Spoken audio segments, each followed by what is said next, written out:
Okay, so I think we can start. So good morning, good afternoon, good evening, depending on where you are. Bom dia, boa tarde, boa noite, dependendo de onde vocês estiverem. Meu nome é Camila Valenzuela Mogilhansky e é com grande alegria que eu dou boas-vindas a todos para a quinta sessão da série de seminários Tecnologias de Presença em Tempos de Ausência. Em primeiro lugar, eu gostaria de agradecer ao grande time de organização que tornou esse evento possível, Emérita, Esteban, Lilian, Ivanilson, Tatiana e Rafael. Adicionalmente, um agradecimento especial para André Ficker por sua contribuição pela tradução simultânea, Marcelo Contidio pelo seu trabalho criando os gráficos para esse evento e, claro, para a Universidade Federal de São Paulo, o Núcleo de Pesquisa em Saúde e Uso de Substâncias, o CAPESprint, a Mata Escola de Fenomenologia Corporal pelo seu apoio. Então, antes de entrar no tema, eu vou me referir a alguns aspectos logísticos. Nós temos tradução simultânea para as pessoas no Zoom. No chat, você pode encontrar instruções para acessar a tradução simultânea. Agora eu vou falar em português. Temos tradução simultânea para o português na sala do Zoom. Para acessá-la, no canto inferior da tela, você encontra o ícone Interpretação, parece um mundo. Você clica nesse ícone e, dependendo da dinâmica da discussão, tem dois jeitos possíveis de fazer perguntas. O microfone vai ficar aberto após a apresentação, mas, se você preferir, você pode enviar a sua pergunta por escrito, usando o link que vamos postar no chat. Se você tem qualquer pergunta em relação a esses assuntos ou outras questões logísticas, pode contatar nosso time organizador, que pode ser identificado pela palavra time, equipe, em seus nomes. Então, agora, vamos nos voltar para o propósito dessa série de seminários. Em um tempo em que confrontamos diversos desafios globais, como crises sem precedentes climáticas e ambientais, humanitárias, guerras e turbulência política, achamos imperativo refletir no potencial das tecnologias de presença para confrontar esses desafios. O termo tecnologia costuma trazer imagens de avanços computacionais e digitais, incluindo serviços digitais, espaços virtuais e inteligência artificial, que permearam diferentes domínios das nossas vidas. Embora sejam benéficos de muitas formas, esses desenvolvimentos costumam falhar em dar conta dessas questões que confrontamos. Em vez disso, muitas vezes eles exacerbam esses desafios, como quando pioram a crise climática, impactam a saúde mental e aumentam a polarização política. Reconhecer que o potencial destrutivo ou construtivo de tais desenvolvimentos tecnológicos não depende na tecnologia em si, mas de como usamos, nossa meta é enfatizar que certas práticas humanas nos possibilitam desenvolver uma compreensão e manejo profundo de nossos corpos e mentes, e elas constituem tecnologias em seu próprio direito. Essas práticas remoldam os nossos relacionamentos com o nosso ambiente, incluindo artefatos tecnológicos, assim como com outros e conosco, com nós mesmos. Com essa compreensão, nós definimos as tecnologias de presença como um conjunto de práticas de conhecimento que aprofundam o nosso engajamento com a nossa própria experiência. Mais especificamente, nesse seminário, a noção de tecnologias de presença inclui métodos ancestrais de interagir com o nosso ambiente e corpo, treinamento psicofísico associado com práticas artísticas e abordagens somáticas, meditação e práticas de movimento, técnicas terapêuticas que desenvolvem a percepção sensorial e metodologias recentes centradas na experiência vivida. Então, a meta desses seminários é fornecer uma plataforma para reflexão interdisciplinar, né, sobre essas tecnologias de presença. Algumas perguntas que servem como cerne para essa reflexão são: o que que a presença implica em termos atencionais, experienciais, sociais e fisiológicos? Quais são as características das práticas que cultivam essa presença? O que que essas práticas nos ensinam em relação a modos alternativos de produção de conhecimento? E, finalmente, qual que é a relevância das tecnologias de presença em tempos contemporâneos? No mês passado, o professor Basilele Malomalo introduziu uma noção de tempo e presença a- da perspectiva de filosofias africanas, na qual o tempo é compreendido como uma tecnologia de ancestralidade, memória e reconciliação consigo mesmo. Hoje, eu tenho o grande prazer de dar boas-vindas a uma grande amiga, a professora Sabine Koch, que vai falar das tecnologias de presença na terapia de movimento e dança em outras artes terapêuticas que trabalham usando o exemplo da capoeira como uma tecnologia de presença. A professora Sabine Koch é uma psicóloga e terapeuta de movimento de dança, diretora do Instituto de Pesquisa para Artes Criativas na Universidade Alanos de Artes e Ciências Sociais em Bonn e professora do programa Masters DMT de Terapia por Movimento e Dança na Universidade de Heidelberg, na Alemanha. Ela é uma professora honorária na Universidade de Melbourne, na Austrália.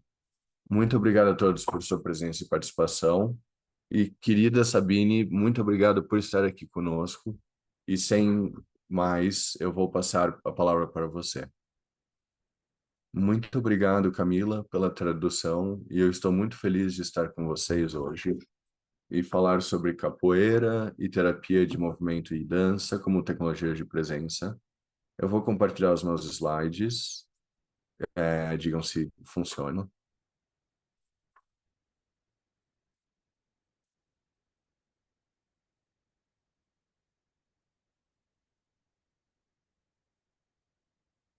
Aqui está.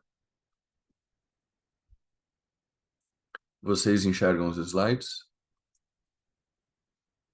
Ok, então podemos começar. Então, capoeira e terapia de dança, duas tecnologias de presença em tempos de ausência. Eu vou falar de capoeira, que é um tema que vem do Brasil e eu sou alemã, então isso é um pouco ousado, mas vamos ver como isso funciona.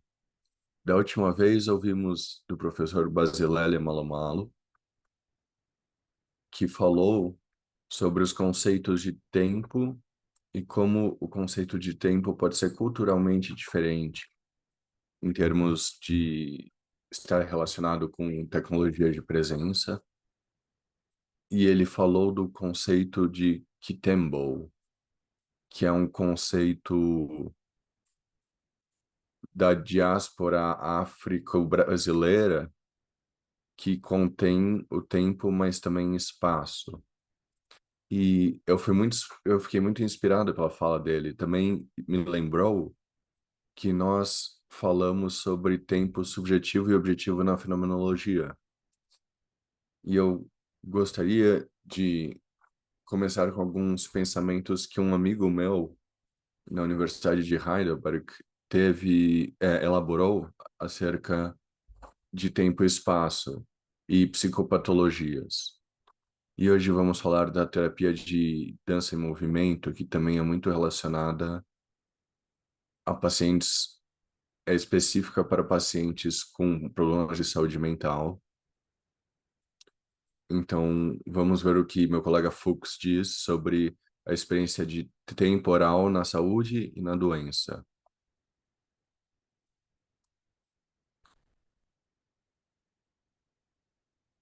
Então, é, ele está falando de do momento presente, que vamos falar muito hoje, e o que acabou de acontecer e o que está para acontecer como potencial e retenção, Então, se eu começo uma frase, eu já sei para onde ela vai. Esse é o arco intencional. Se eu começo uma fala. Esse é um conceito que vem da fenomenologia e Thomas Hookes está aplicando a experiência temporal subjetiva às psicopatologias. Então, o que ele encontrou em suas pesquisas sobre depressão foi que as pessoas normalmente vivenciam o tempo como uma redução, como sendo muito mais lento. E que na mania, por outro lado, a pessoa vivencia o tempo subjetivo como algo que está acelerando. Eu estou indo tão rápido e os outros estão indo tão devagar. Eu tenho tantas ideias e as pessoas não conseguem acompanhar com o meu raciocínio. Então, a experiência de tempo também pode ser relacionada a algumas dos problemas psicológicos que existem. E Fuchs diz que também eles existem um em relação ao outro. Isso se torna claro quando começamos a nos sentir alienados dos outros na doença. Essa sensação de alienação, que também pode surgir quando lidamos com tecnologia demais em nossas vidas, essa sensação também pode ser uma causa de problemas de saúde mental. E vamos falar sobre isso também hoje. Vamos começar com a terapia de movimento e dança, que trabalha que trabalha com métodos holísticos e metas holísticas, colocando a pessoa inteira no centro da ação, no centro da cura. Então, der Mensch im Mittelpunkt, em alemão. A definição de terapia de dança e movimento é o uso terapêutico de movimento para melhorar a saúde física, cognitiva, emocional, social e espiritual, de acordo com a Associação Europeia de Movimento e Dança. Uma das suposições básicas na nossa terapia de dança e movimento é que não apenas expressamos afeto e cognição no movimento e na ação, como também esse movimento e ação servem como um feedback para os nossos afetos e a nossa cognição. Então, existe a expressão da qual estamos cientes,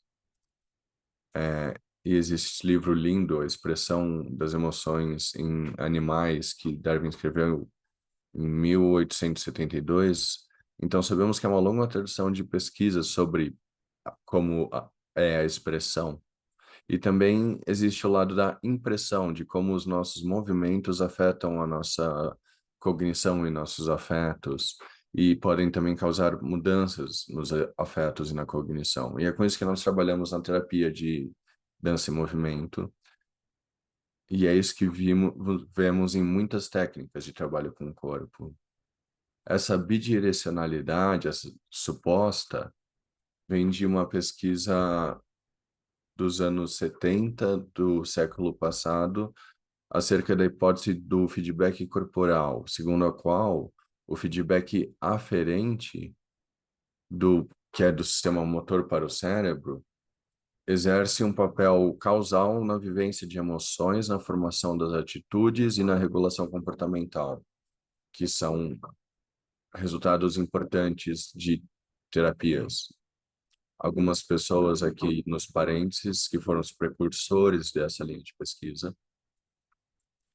Na terapia de dança e movimento, nós vemos evidências cada vez mais sólidas que vão se acumulando já em mais de 60 estudos controlados clínicos e feitos em laboratórios. Então, vocês podem ver como isso tem aumentado e também como houve um crescimento exponencial nos últimos anos.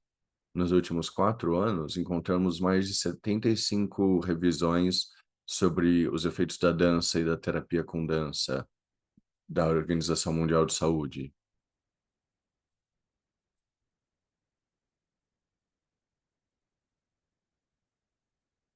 Então, também existem revisões específicas sobre terapia de dança e movimento, voltadas para aspectos como esquizofrenia, de Shea Grant, ou sobre pacientes de câncer de Brach-Shimi-Goodwill, ou sobre depressão e demência por Carcu. Claro que essas meta-análises exigem excelentes estudos primários e, nesse sentido, estamos ganhando espaço na terapia de dança e movimento. Então, apenas um pouco dos contextos. A nossa meta-análise geral mostra evidências convergentes consistentes com médias populacionais para esquizofrenia e depressão, e também no aumento da ansiedade, do estresse, de desordens alimentares e autismo, no manejo de crianças e jovens em risco, em transtornos somatoformes, não com pacientes de oncologia, pacientes com fibrose cística, dores crônicas, doença de Parkinson, demência, falha crônica cardíaca, ou insuficiência cardíaca e fibromialgia. Então, a média padrão em efeitos fica entre ponto 30 e ponto 40, que é um bom tamanho de efeito se for relacionado com o efeito de outras terapias. Então, quais são os resultados realmente dessa pesquisa? Podemos dizer que existe principalmente um aumento na qualidade de vida, no bem-estar, no humor e afetos, e uma redução em resultados clínicos como depressão e ansiedade. Também existem estudos que medem a imagem corporal e competência interpessoal, mas na autoimagem é difícil medir, porque é um conceito tão difícil e subjetivo, mas para a competência interpessoal, as médias foram muito heterogêneas para computar um efeito. E a terapia de dança e movimento mostrou uma linha de base variável em diferentes meios. Então, estamos avaliando a sustentabilidade desses efeitos. Então, temos 6 estudos de follow-up, de acompanhamento, nos quais 5 deles os efeitos foram ou mantidos ou até mesmo aumentados após a terapia.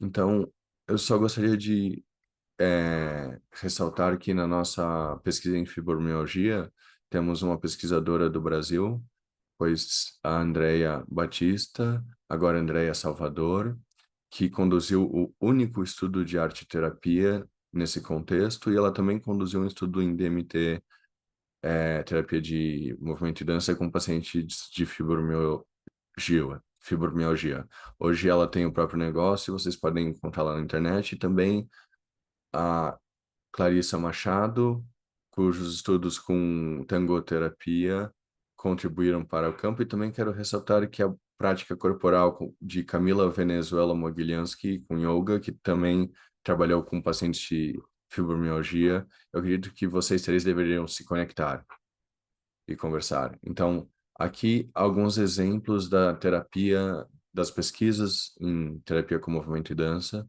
Se houver alguma pergunta que vocês quiserem fazer logo de cara, que às vezes eu já estou indo direto para os resultados e vocês querem saber sobre os métodos. Então, fiquem à vontade para perguntar, se for uma pergunta breve. As perguntas mais complexas vamos deixar mais para o final.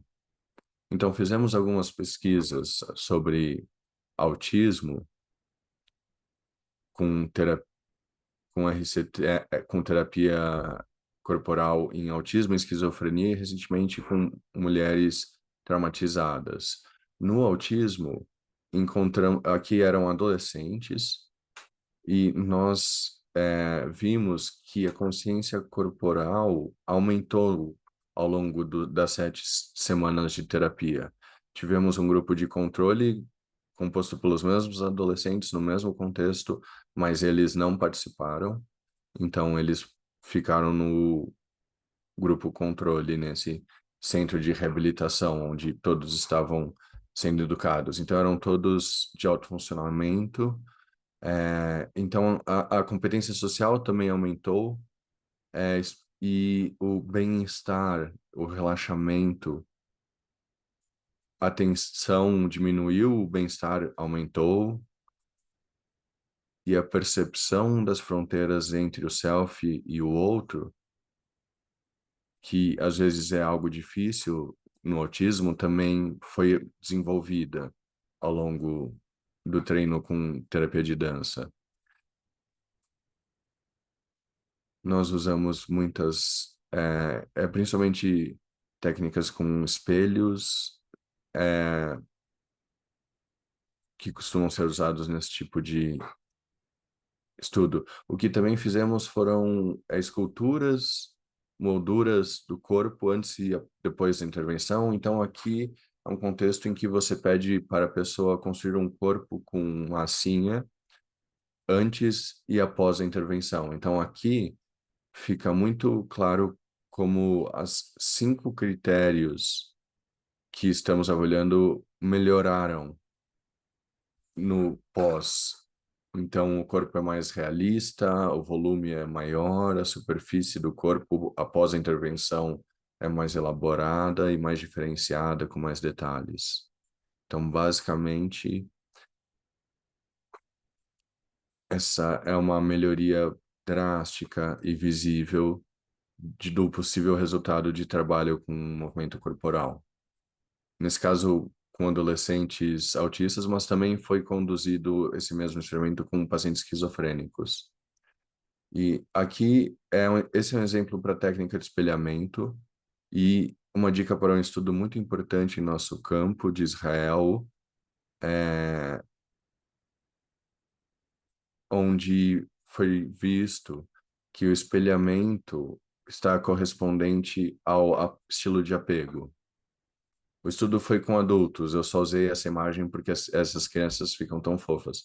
Mas eu conduzi esse estudo com adultos e os adultos com apego seguro conseguem espelhar com mais liberdade, conseguem ser mais brincalhões no espelhamento do que pessoas com outros estilos de apego, como o estilo evitativo, ansioso, e essas tentam imitar exatamente.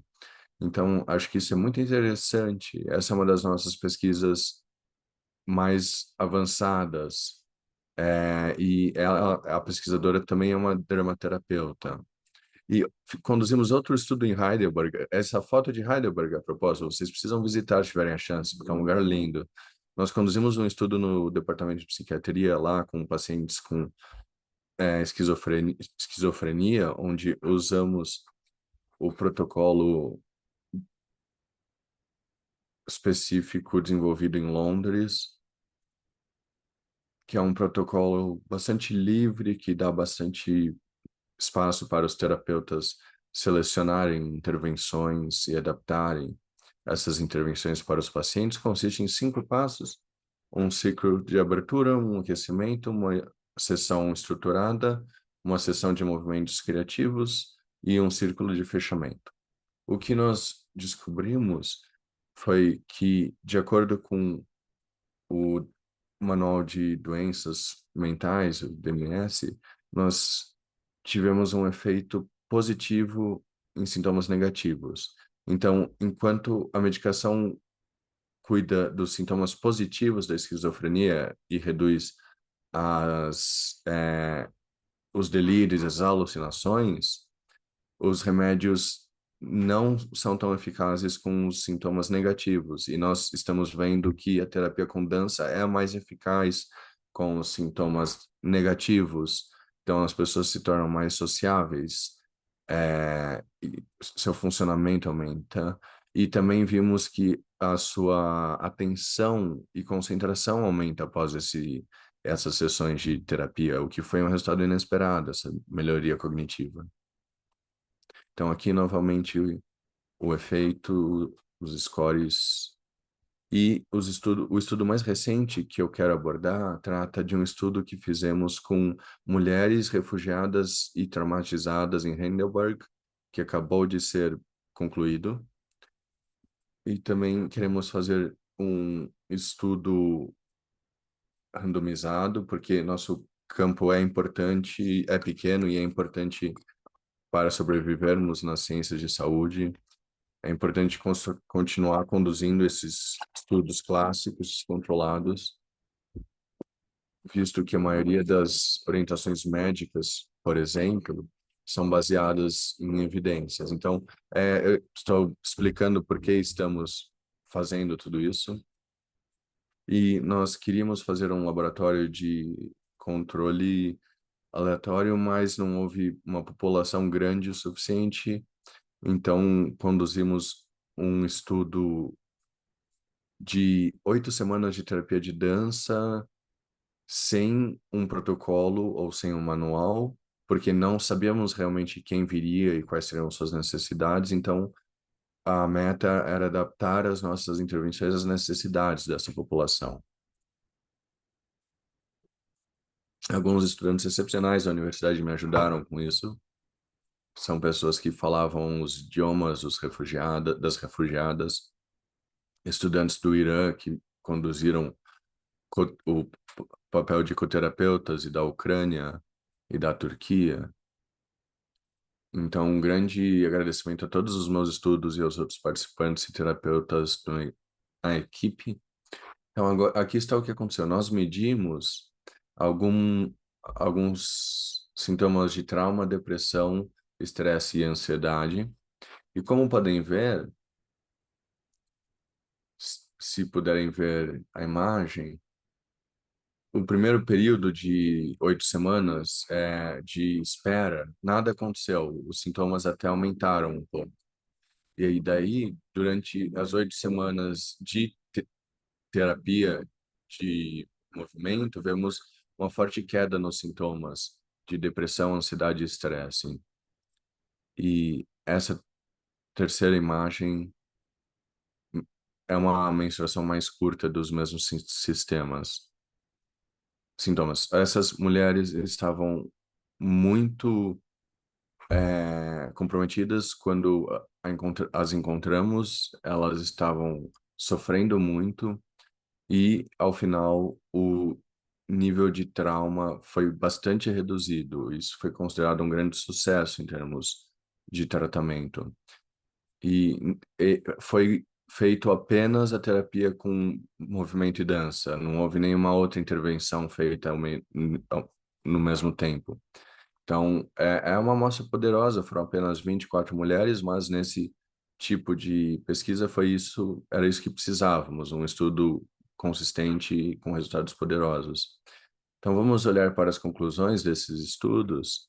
Como eu disse, nós tivemos uma amostra pequena, mas de alta relevância clínica, especialmente se você considerar que na Alemanha apenas 3,1% da população de refugiados com sintomas de traumas está realmente recebendo tratamento em saúde mental. Então, existe um grande gap na oferta e na demanda de serviços de saúde mental para refugiados.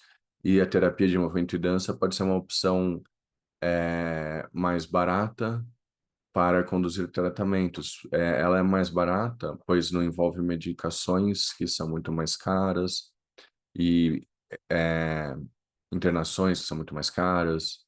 Então, isso foi uma intervenção conduzida num estúdio de dança e isso foi suficiente para reduzir tanto os sintomas que acreditamos que essa possa ser uma possibilidade alternativa de tratamento para essa população. Em relação à redução de estresse, temos 2 meta-estudos que mostram que todas as terapias criativas de arte, é isso que CAT significa, terapia criativa de arte, que mais de 80% delas mostram uma redução significativa de estresse através das terapias de dança e movimento. Então, olhando brevemente para a dramaterapia, eu acho que essa é uma forma maravilhosa de terapia que funciona bem com outras formas. E recentemente temos grandes colegas que estão orientando essas pesquisas Orkibi, Keisari, Sarnani estão fazendo um ótimo trabalho trabalhando com dramaterapia. Então, esse é só um exemplo de um estudo de Caissari. É um ótimo estudo, vale a pena ler ele sobre dramaterapia, eu recomendo. Aqui ela está trabalhando em asilos com técnica de dermoterapia e com um grande sucesso, e também com pacientes que sofrem com demência. Então sabemos que a terapia de dança funciona, mas o que não sabemos é como funciona. Então, no momento, estamos seguindo na direção de olhar para os mecanismos, que partes das intervenções que realmente são eficazes e quais partes talvez não são tão eficazes. E se aprendemos mais sobre isso, isso terá grandes implicações no nosso treinamento, nos nossos manuais. Então, aqui, um pensamento que meu acerca dessa questão, em uma grande revisão de 2021, encontramos três fatores cruciais conjuntos para as arte-terapias. E um deles é incorporação, o segundo é concretização e o terceiro é comunicação simbólica. E eu acho que existe uma sequência envolvida, porque primeiro o paciente precisa sentir o que está acontecendo em seu corpo, isso seria o componente de incorporação. E quando o paciente consegue sentir essa incorporação, aí ele pode começar a expressar isso na fase de concretização, de uma maneira concreta, com trabalho de dança, música, ou com artes visuais, ou com massinha. Existem muitas formas de expressar coisas de uma maneira artística. Então, essa seria a etapa de concretização. E então, quando isso cristalizou, aí isso pode ser comunicado para o terapeuta e para todo o grupo, e essa cristalização da comunicação simbólica conduz à cura. Esses fatores estão conectados em um modelo de percepção estética, onde vemos que existem efeitos no lado receptivo, como sensório, perceber o que está acontecendo com o corpo. Então, neste lado, temos a vivência de beleza, que é um fator muito importante da arte-terapia e das outras terapias com artes. Temos a experiência de união corpo e mente. Eu me sinto inteiro de novo. O corpo e a mente se reúnem. E também temos fatores no lado ativo, no lado expressivo. Por exemplo, o, o teste, a ação teste. Eu posso experimentar nesse espaço terapêutico. Eu posso criar algo nesse espaço. Eu posso encontrar rituais ou metáforas para o que está acontecendo, também com o movimento. E eu posso brincar, eu posso ser criativo, eu posso entrar nesse espaço do brincar flexível, nesse espaço comunicativo, onde posso me relacionar com o terapeuta, com os outros membros do grupo. E, de novo, no lado receptivo, posso usar a imaginação e a emergência como fatores terapêuticos.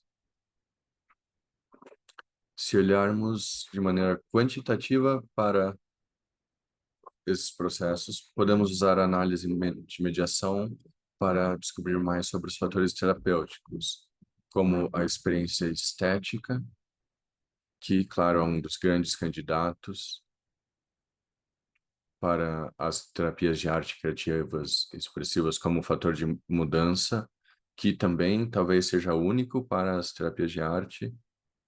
E vamos saltar para a porque podemos aplicar todos os fatores que mencionei e ver se eles podem ser encontrados na arte da capoeira. Então, quem nunca viu capoeira, eu incluí um link aqui para a Unesco. A capoeira é considerava um bem cultural, de acordo com a Unesco, desde 2014. E esse é um vídeo que trata que é a capoeira. A capoeira tem direções diferentes, como a capoeira de Angola, a capoeira regional, a capoeira contemporânea. E tem muitas melodias diferentes, formas diferentes, ritmos diferentes, o jeito que você tem jogos diferentes. Também contém canções de saudades de casa, canções relacionadas à opressão e à escravidão, e também canções de cura, e isso é muito interessante. Então, temos um elemento aí que já pode indicar a capoeira como uma arte que pode ser aplicada no contexto de curas. Temos muitas canções engraçadas, de humor, e também temos as muito sérias, de luta, de encorajamento, que costumam ser conduzidas no início. Talvez eu possa dar um exemplo de uma canção e falar um pouco. Eu estou recomendando esse livro, é, no qual é descrito de maneira muito fenomenológica. O livro chama Capoeira. Existe uma cópia, eu tenho uma cópia em alemão, também tem em inglês. Então, o autor chama Neston Capoeira. E ele descreve de uma maneira muito linda, fenomenologicamente, o que acontece na prática da capoeira. Então, eu gostaria de recomendar esse livro. Hoje também gostaria de recomendar um segundo livro. Este é Capoeira, Semente da Ancestralidade Africana no Brasil, do mestre Pardal.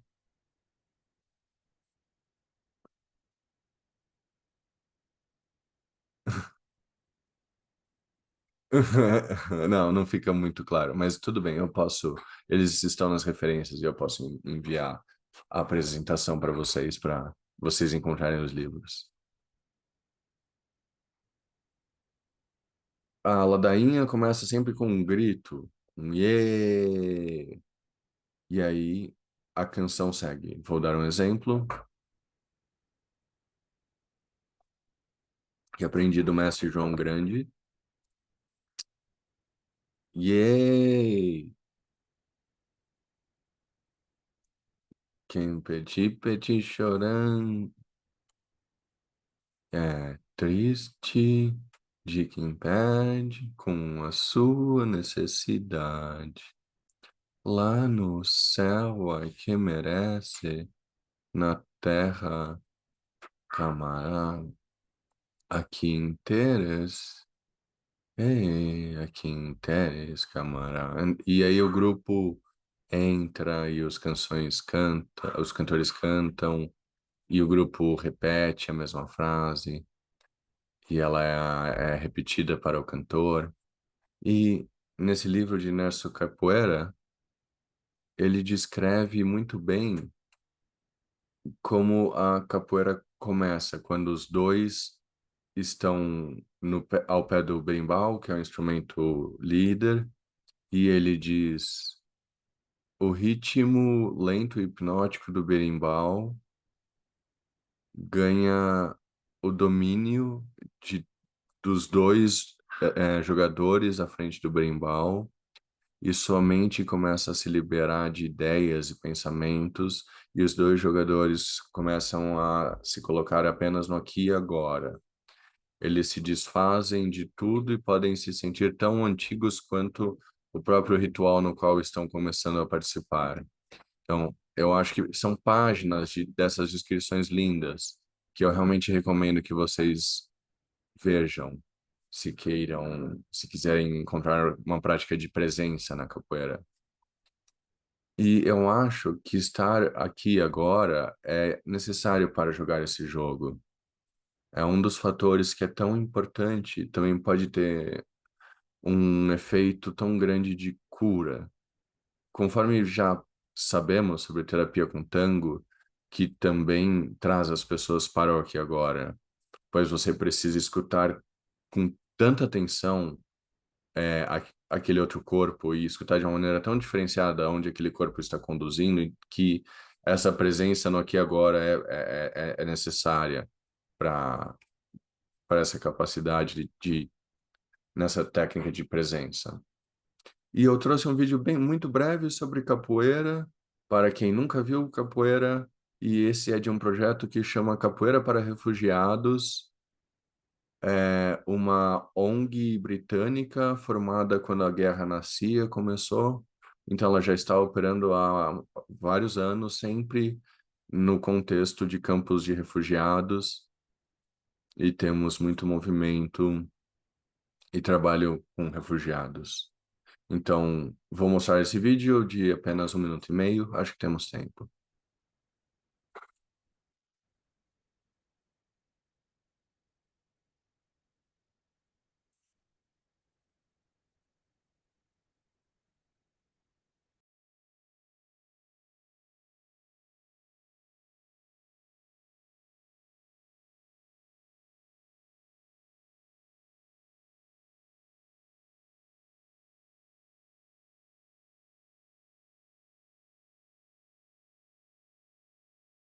Ora, meu Deus, pra dançar no candomblé.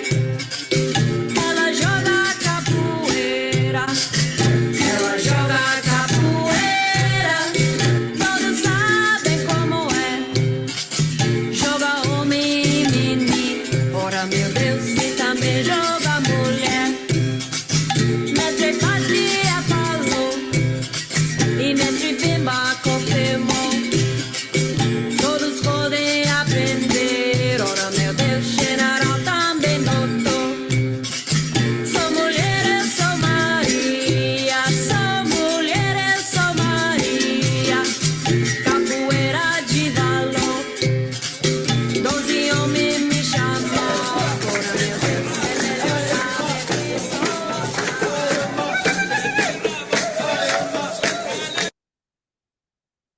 Okay, and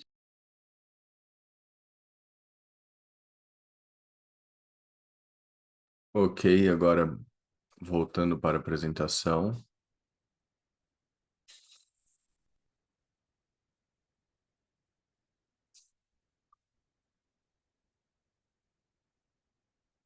Talvez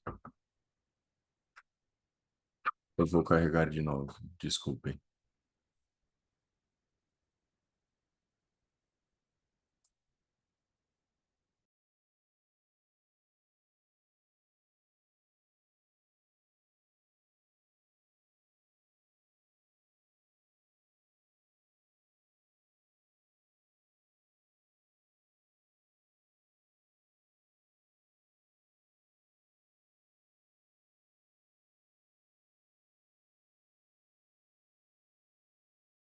Fizemos recentemente uma meta-análise sobre os efeitos da capoeira, encontramos muitos estudos, alguns no Brasil, muitos no contexto com crianças e adolescentes.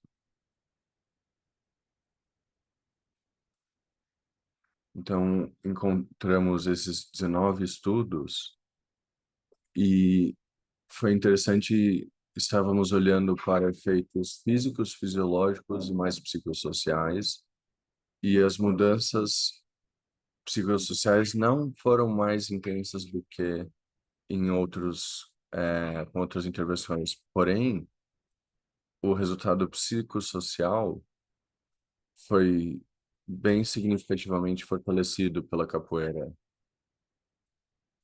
E em relação ao comportamento prossocial, a redução de agressividade e o aumento de comportamentos prossociais e também uma mudança em hábitos de dieta e de saúde que vem com a filosofia da capoeira. Então, isso também é uma mudança positiva. E também outras variáveis. Então, também ó, um dos nossos filósofos em Heidelberg, Hans-Georg Gadamer, escreveu muito sobre os efeitos da arte. E ele já identificou em 1977 que existem três grandes elementos através dos quais as artes funcionam. E esses elementos são brincar, símbolo e celebração. Então, brincar, a roda é um espaço de interação, improvisação, usado para cocriação, negociação, usado com muito aqui, agora e reciprocidade. O caráter simbólico, existe muito ritual e símbolo na capoeira, e claro que funciona com expressão, interação e comunicação. E a característica de celebração, eu diria que sempre que nos juntamos em uma roda, é uma celebração da vida. Tem aspectos ritualísticos, energéticos e aspectos de alegria. Na terapia com dança, temos fatores similares que vocês já viram aqui novamente na tela. Temos a experiência de união corpo e mente, a experiência de beleza, temos a experiência estética, e no lado mais criativo, temos experiências de liberdade, escolha, controle, intimidade, e assim por diante. Nossos próprios estudos terapêuticos mostram que a não direcionalidade da dança é um dos grandes efeitos terapêuticos, que eu estou me movendo, mas não é um movimento orientado para o meta, não é um movimento que tem uma função, como tirar um livro de uma prateleira. Então, a não direcionalidade do movimento, a não diretividade foi um fator muito importante.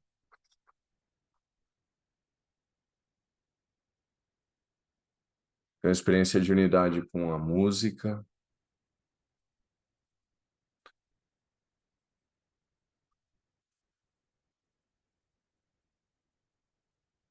E também temos, além disso, treinamento de flexibilidade e dentro do ato de conexão e da experiência estética.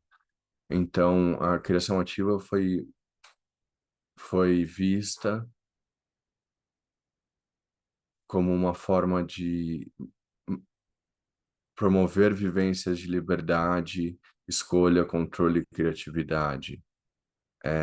Isso aumentou o bem-estar e a autoeficácia dos participantes. Se pensarmos não apenas na terapia de dança, mas também em todas as artes que podemos imaginar, podemos juntar os fatores terapêuticos em 5. Um seria relacionado a prazer e brincadeira, podemos chamar esse de hedonismo. Um está relacionado à estética, onde temos arte para beleza, não beleza no sentido beleza, mas no sentido de expressão autêntica, de autenticidade. Como pode ser a expressão da minha raiva, que é uma expressão estética. A parte simbólica também é muito importante.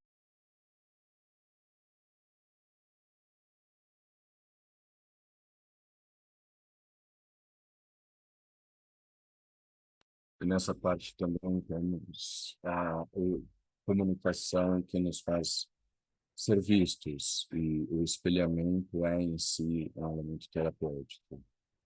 E existe o espaço transicional, o espaço seguro para fingir, para testar, onde eu posso conquistar a maestria do meu movimento.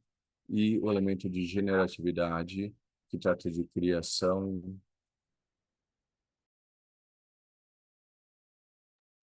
Estou no controle, empoderado. Estou dentro do meu elemento e a arte nos ajuda com isso. Então, vamos ver os fatores remanescentes.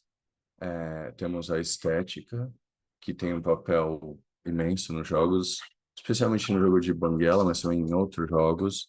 A meta é ter um jogo lindo, que segue os critérios de reciprocidade, flow e assim por diante.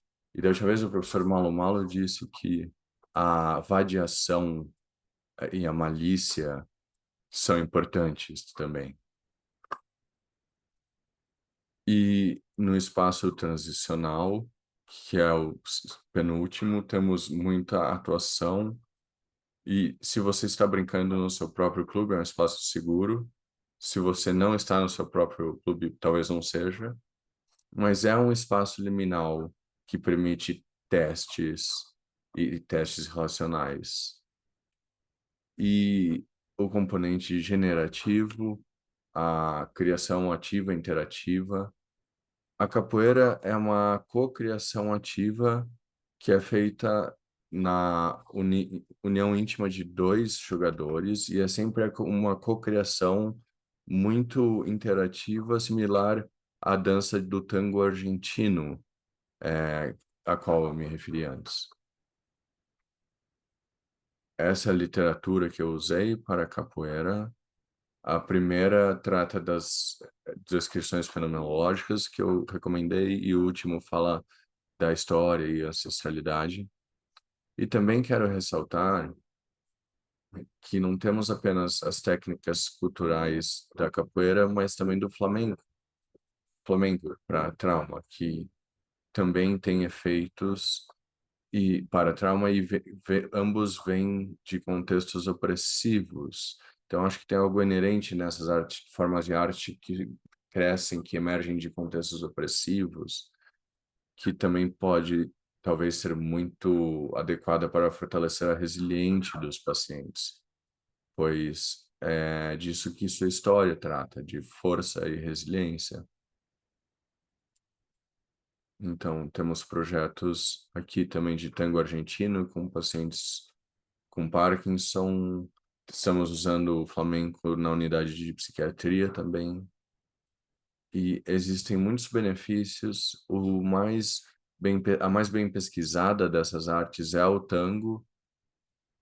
E aqui com o slide de Clarissa Machado, que talvez esteja na audiência, o tango é muito adequado e dá muitas iniciativas para ajudar com pacientes de Parkinson, trazer eles para a experiência de flow, para o foco no parceiro ajuda eles a esquecerem que estão fazendo algo que não costumam fazer por causa do medo de cair. Então eles se movem mais e eles viram e fazem movimentos que normalmente talvez evitariam na vida cotidiana. Então isso ajuda muito. Então eu acredito que estou no final da minha apresentação e estou muito animada para ver suas perguntas e comentários e para termos uma discussão juntos. Muito obrigado, Sabine. Muito rico, muito emocionante a apresentação. Muito obrigado. Então, o microfone está aberto. Já temos uma pergunta de Gustavo. Você prefere que eu pergunte ou você prefere perguntar, Gustavo? Eu posso perguntar por você ou você pode perguntar? Dá para me ouvir? Dá? Eu comecei a fazer capoeira recentemente aqui na minha cidade, porque com o tempo ela foi reduzindo, porque antigamente era um projeto social que tinha na cidade inteira, e aí conforme as verbas foram sendo alteradas, outros projetos foram tendo outros andamentos, então a capoeira ela foi sendo menos frequente. Então até demorei para encontrar capoeira aqui na cidade. Eu também sou psicólogo voltado para fenomenologia. Então, eu até agradeço pela pesquisa, pelos estudos e fico muito feliz de estar aqui. E aí eu queria saber como que funciona dentro dos estudos, porque lá quando eu estou fazendo, quando eu estou na roda, eu estou jogando, é uma sensação, é um sentimento. Mas no sentido de estudos, como que funciona essa conexão com a nossa ancestralidade? Porque quando eu estou jogando capoeira, só está eu lá e o outro, não existe mais nada. Então, as músicas, a roda, as palmas, aquela energia que tem naquele espaço, naquele ambiente, faz aquele momento ser único e que não volta mais, assim como todos os outros. E é assim que eu me sinto lá. E a gente sente, pelo menos eu, quando estou jogando, uma energia muito forte de ancestralidade. É como se eu enraizasse na terra novamente, onde não existe tecnologias, onde não existe problemas, mas só o momento presente. E dentro dos estudos, vocês chegaram a verificar essas partes ancestrais nos movimentos que tem tanto quanto hoje? Essa seria mais ou menos a minha pergunta.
Ok, muito obrigado pela pergunta.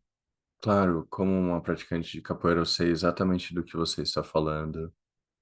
E eu receio que eu não posso dizer nada sobre a correlação com a ancestralidade, pois essa não é a minha área, o meu foco. Mas, claro, nos estudos, quando fazemos estudos quantitativos, não existe nenhuma maneira de transmitir tudo isso. É por isso que eu gosto tanto dos estudos fenomenológicos e das descrições fenomenológicas, pois essa é a única maneira que podemos nos aproximar da riqueza que conseguimos vivenciar na roda de capoeira, com essa técnica de presença e com outras técnicas de presença também.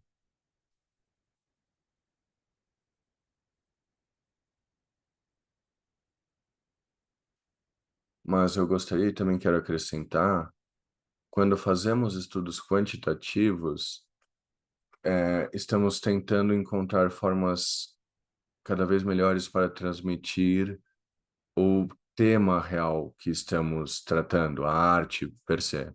E na revisão de fibromialgia que conduzimos, um estudante meu uma estudante minha sofre de fibromialgia, e quando ela fez a análise quantitativa, ela também trouxe uma espécie de método para descrever suas próprias experiências, vamos dizer de uma maneira fenomenológica.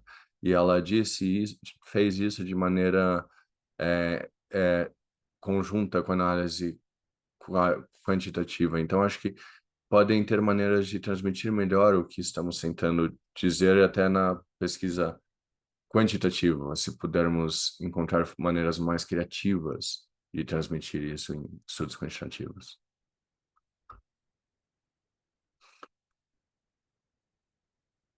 Não, eu ia fazer uma pergunta parecida com do Gustavo, né? Mas eu acho que a professora já falou um pouco sobre essa impossibilidade, né? Mensurar isso quantitativamente falando. Ele falou sobre ancestralidade. Eu vou além. Eu quero colocar o conceito aqui da existência, sabe? Como nesse meio a gente pode experimentar uma coisa que remete à nossa existência, que vai conectar com a ancestralidade também, sabe?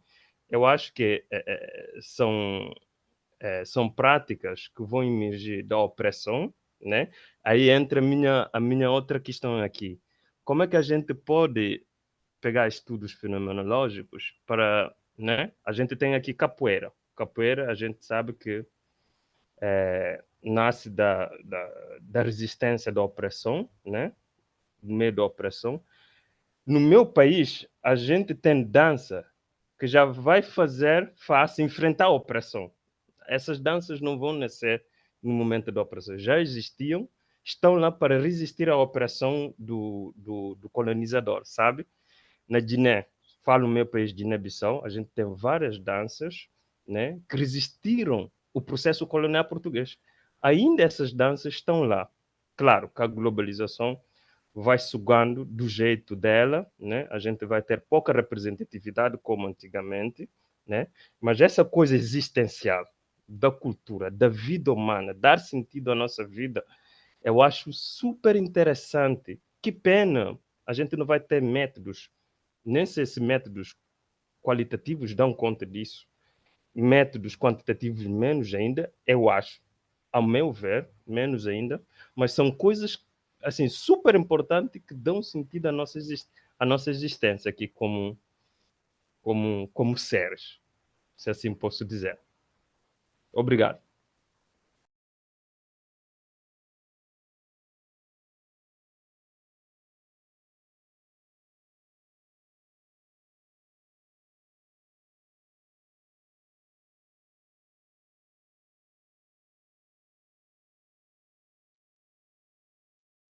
Ficou difícil a minha.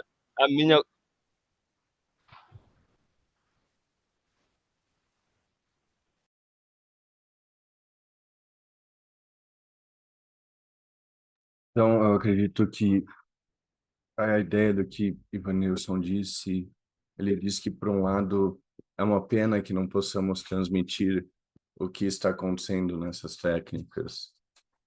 E ele está falando de danças e talvez a dança do frevo, eu não tenho certeza quais danças ele se referiu. Ivanilson,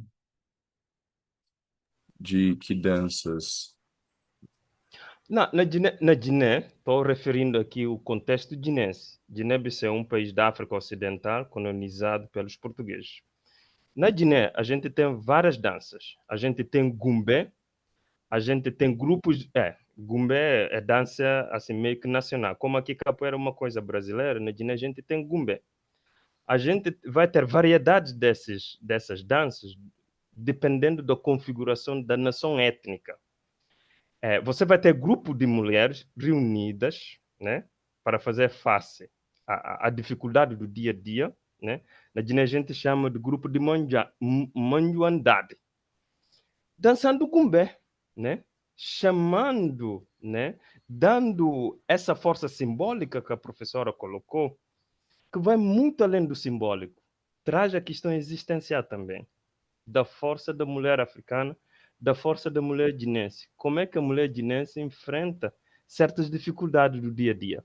E esse grupo de mandiandade é um grupo meio com espaço de compartilhar a experiência, né?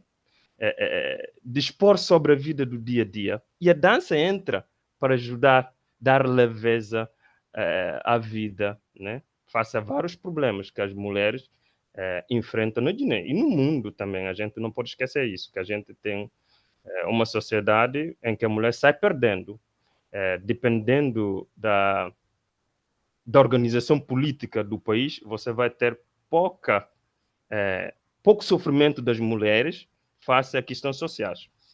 Claro, em todo mundo a gente vai ter essas dificuldades das mulheres, mas na Guiné a gente tem esse espaço onde essas mulheres compartilham essas experiências, pegando dança e demais outras coisas, que traz o existencial no meio. O Gustavo usou ancestralidade, eu estou usando aqui a palavra existencial, dar sentido à nossa vida. Era isso, mais ou menos. Então, ele estava ressaltando que temos muitas danças que são práticas de descolonização ou respostas à colonização, e isso, ele deu o exemplo da Gun, que é uma dança que as mulheres dançam, que está muito relacionada com a vida cotidiana e com a situação de vida das mulheres. Camila, você pode acrescentar algo? Eu peguei tudo? Eu acho que é isso. Ele estava dizendo que também que o que Gustavo se referiu como ancestralidade, que ele queria se referir como um aspecto existencial. E é claro que se praticarmos a capoeira na Alemanha, é uma abordagem totalmente diferente, pois começamos a aprender algo sobre cultura afro-brasileira. E no começo, muitas das pessoas que juntam acham que estão fazendo esporte. Elas descobrem que estão fazendo uma prática cultural e aprendem sobre a cultura inteira e sobre todo o sistema de valores e sobre filosofias africanas, a ideia de Ubuntu. Para mim, e também provavelmente para outros, esse é um processo muito lindo de ganhar apreciação e uma nova perspectiva para enriquecer o nosso mundo. E o que eu quero fazer na minha pesquisa, eu já pensei nisso muito, eu gostaria de fazer um estudo com entrevistas, pois sempre temos pessoas que estão lá há meio ano, 1 ano, 3 anos, 5 anos, 50 anos, e eu queria ver como a perspectiva de capoeira dessas pessoas muda ao longo dos anos e como seu conhecimento cresce. Eu acho que seria um estudo lindo. Então, você está trazendo de novo essa ideia que eu realmente deveria avaliar um estudo qualitativo, assim, para explorar o significado da prática para pessoas em diferentes estágios de aquisição.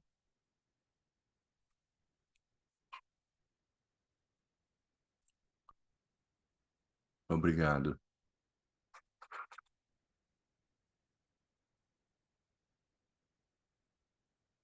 Então, temos outra pergunta no chat.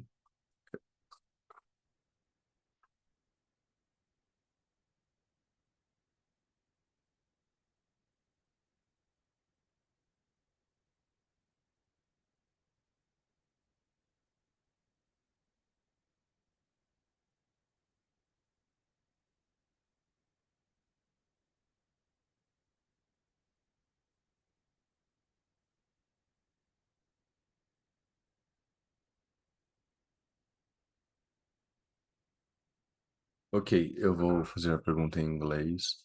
Em primeiro lugar, obrigado. Também sou um terapeuta de dança em movimento e eu tenho duas perguntas, talvez mais técnicas ou conceituais.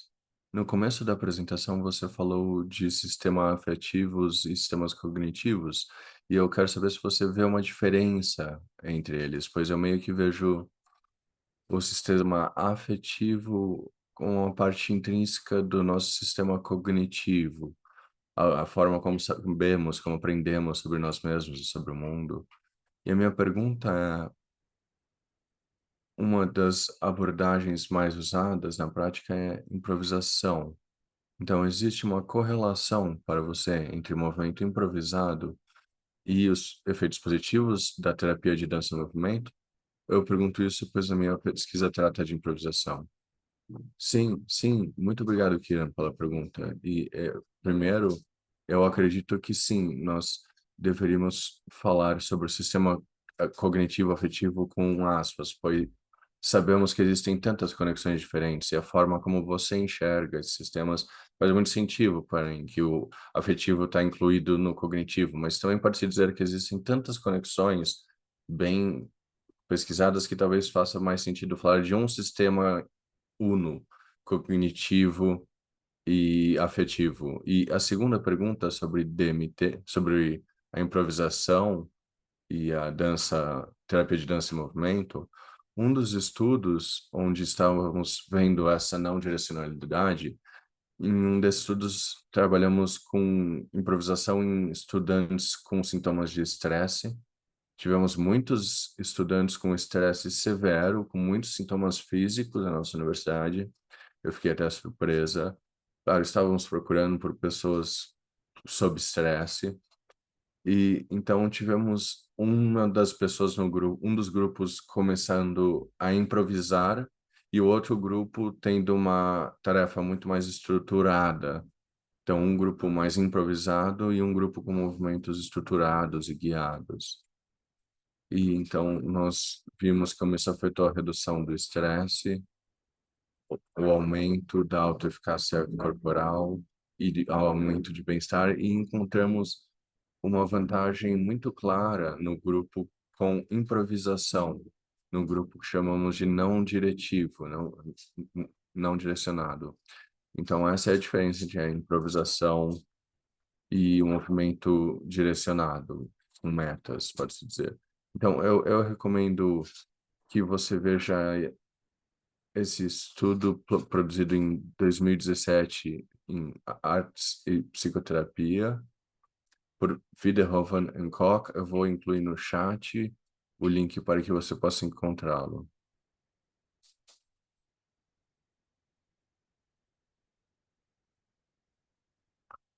Deixe-me só encontrar o chat. Onde está o chat?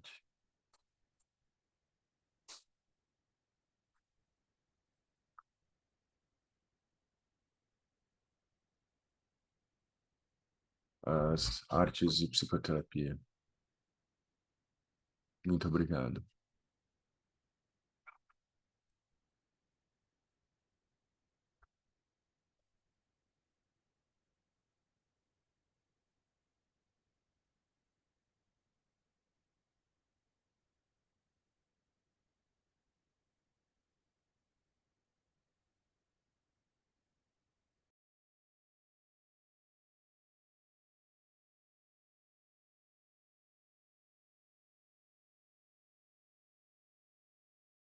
Se não há mais perguntas, eu gostaria de fazer uma pergunta para vocês, pois eu ainda estou muito curiosa sobre como é percebido por vocês. Nós temos jogadores de capoeira aqui, temos pessoas da ancestralidade afro-brasileira aqui. Se vocês olham para mim como uma alemã fazendo capoeira e falando de capoeira, o que vocês pensam? Tem alguma coisa que eu deveria considerar? Seria muito legal para mim ouvir algo de vocês sobre isso.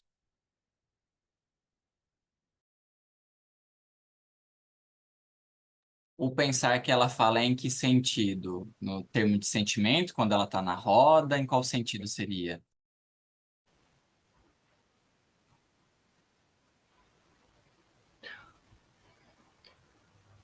A pergunta trata da apropriação cultural. Então,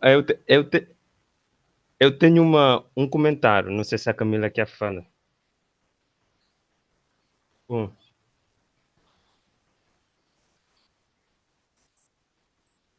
Ah, deixa eu ver.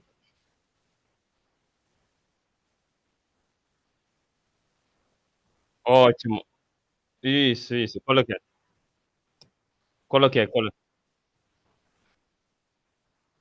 Coloquei. Posso falar? Dá para falar agora? And Eu acho I que think não so. estou me... Oh, Andre, are you listening to him?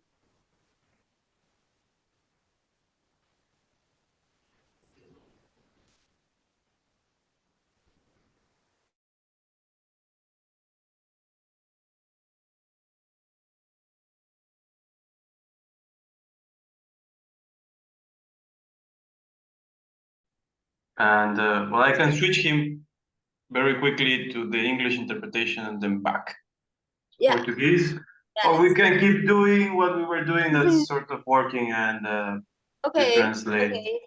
I try to translate in this channel. Go ahead, Ivan Nilsson. You can speak in the channel that you were before. Sorry.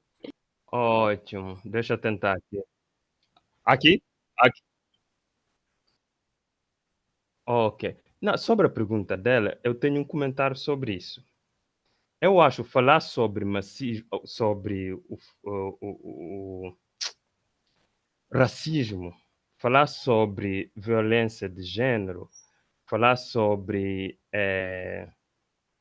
vários temas que a gente tem hoje em dia, não necessariamente a pessoa, por exemplo, sobre o racismo, não necessariamente a pessoa tem que ser negro para falar sobre o racismo.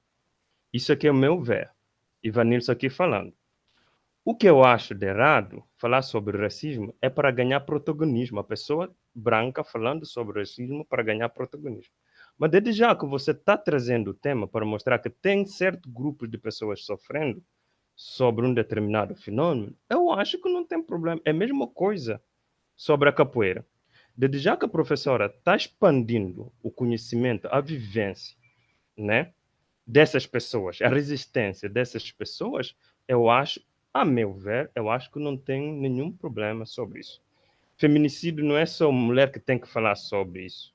O homem também pode falar, sabe? Desde já que não vai pegar sobre o tema, sobre o fenômeno, para ganhar protagonismo com isso, mas sim mostrar a dificuldade que as mulheres estão passando na sociedade, né? No dia a dia.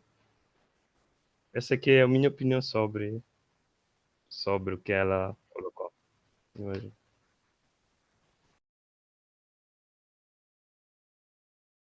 Eu também concordo com o Ivanilson.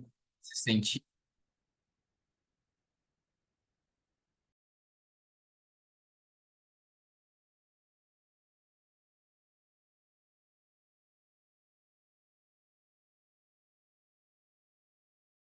He made a parallel, like talking about racism or violence against gender violence or feminicide. I don't know in English the word feminicide. But it's not only Black people that can talk about racism, or not only women that can talk about how the violence against women. If you are talking in the sense of caring about these themes, everybody can talk. And so the same with capoeira. If you are talking about this to expand this culture and show these practices and the relevance of these practices to the world, it's for him, I think he thinks it's completely fine. But not in the sense of I will talk about racism to do my own, like a white person talking about racism to make own status, but because he's caring about the situation.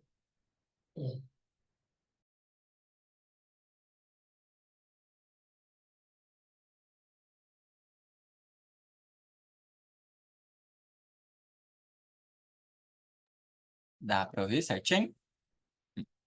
Eu concordo com o Ivanilson na parte do protagonismo que ele falou. Tanto é que uma das coisas que o mestre de capoeira me ensinou é que cada um deve conquistar o seu próprio espaço dentro da roda. Então, quando você conquista o seu espaço dentro da roda, não é ultrapassando os limites para conquistar o do outro. Mas quando você conquista o seu próprio espaço, é de acordo com o que você é, com a sua própria força. Aí eu entro, igual o Ivanilson falou, a sua própria existência. Então, o seu modo de existir dentro daquele ambiente, sem ultrapassar e desrespeitar os outros grupos da roda. Tanto é que as crianças jogam com a gente, mulheres, homens, pessoas de idade também jogam todos na mesma roda com a gente, e é sempre o mesmo respeito com os limites do outro também. Então, quando eu jogo capoeira junto com os outros, eu não vejo a minha parte egóica, nem como se eu fosse protagonista, mas como se eu fizesse parte de uma comunidade, de algo que é fraterno. Porque é como se todos da roda fossem um só. Então, cada um tem o seu espaço e o seu elemento, o seu sorriso, o seu modo de jogar. Então, ninguém é tão diferente quanto o outro, vamos dizer assim, mas cada um tem sua própria força e essa energia e essa alegria vai transmitir para todos os outros membros do grupo. Então, quando você fala de, se eu estou me apropriando ou não, eu acho que eu veria mais uma pergunta para eu mesmo. Qual é a minha força, a minha alegria dentro deste jogo de capoeira? Se eu consigo transmitir isso para os outros também. Então, seria mais nesse sentido que eu vejo.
Obrigado, Gustavo, por essa resposta linda. Também é a mesma sensação para mim, que nós somos uma família no grupo de capoeira e parece muito igualitário. Claro, existe uma hierarquia, mas a sensação é muito igualitária de que todos podem ser, todo mundo pode ser quem realmente é no momento da roda. Então, obrigado por essa linda descrição.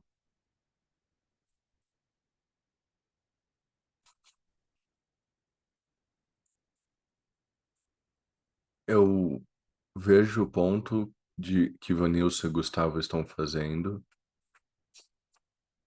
mas eu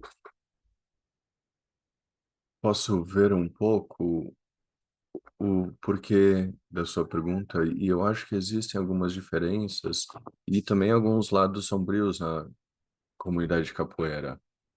Eu, brasileiro, um homem branco e gay, eu estava tentando estudar capoeira e foi uma experiência muito ruim.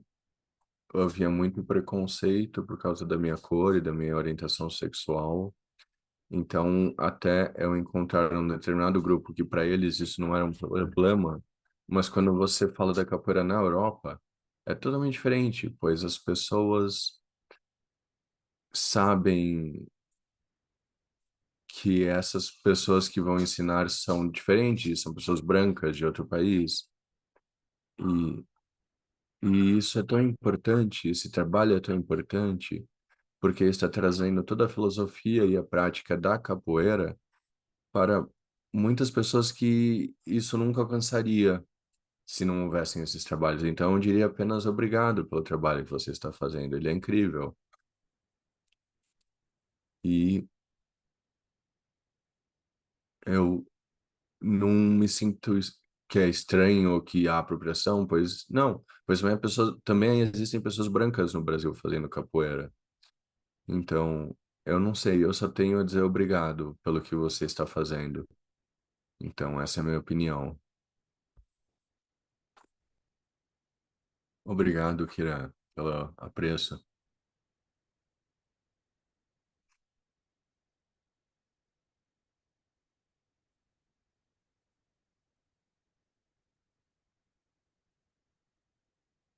Talvez uma última pergunta. Devo ler a pergunta? Lili? Eu vou ler a pergunta.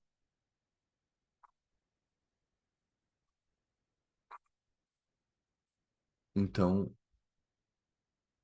a fenomenologia apresenta o conceito de ser humano e vivo como a coordenação de ação e emoção. A apresentação parece tornar claro que o fator de conexão do ser consigo mesmo, com sua ancestralidade, com outros, com o mundo, é um dos fatores-chave para o processo de cura. Isso é verdade? Como podemos mensurar o impacto deste fator tão subjetivo construído no campo relacional? Você poderia mencionar mais ferramentas fenomenológicas, metodologias pelas quais isso seria possível?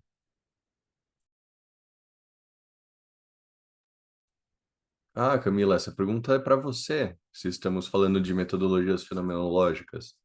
Não é totalmente o meu domínio. Claro, como podemos saber? Eu posso usar as minhas ferramentas psicológicas, o que faço em estudos e evidências sistemáticas. Então, eu estou usando as ferramentas que tenho para tentar me aproximar dessas perguntas sobre o que podemos saber acerca o que funciona, o que cura, o que é uma técnica que cura, uma técnica de presença que seja curativa. Mas para talvez os métodos fenomenológicos, talvez a Camila possa dar uma ideia do que vê aí como possibilidades. Sim, eu acho que sempre tentamos abordar essas experiências, esses fenômenos complexos, vivenciais, através de diferentes caminhos, eu diria. Então, do lado fenomenológico, nós temos métodos de entrevista que são diferentes. Pessoalmente, eu trabalho com a entrevista fenomenológica, mas existem outros tipos de entrevista. Mas o que eu estou trabalhando é em como combinar ferramentas dessas abordagens diferentes, como as práticas artísticas, somáticas. Isso vem da microfenomenologia, e para criar um espaço de familiarização e observação da nossa experiência, que é aonde esses aspectos mais complexos desse fenômeno se manifestam. Então, a experiência da cura ou da alegria enquanto você improvisa, como transmitir, como compreender se a meta final, se é que a meta final é compreender. Então, como podemos usar ferramentas que funcionam no lado de ressonante mais do que numa compreensão linear, mas numa compreensão aberta. Então, eu acho que existem muitas ferramentas possíveis, mas precisamos pensar principalmente no contexto epistemológico, na estrutura epistemológica dentro da qual concebemos essa produção de conhecimento relativa a essas práticas, eu digo. Sim, eu acho que é importante refletir sobre os valores e a perspectiva epistemológica que você está assumindo quando você quer responder essas perguntas. Então, precisamos saber de quais perspectivas a resposta está vindo. Obrigado, essa é uma excelente pergunta.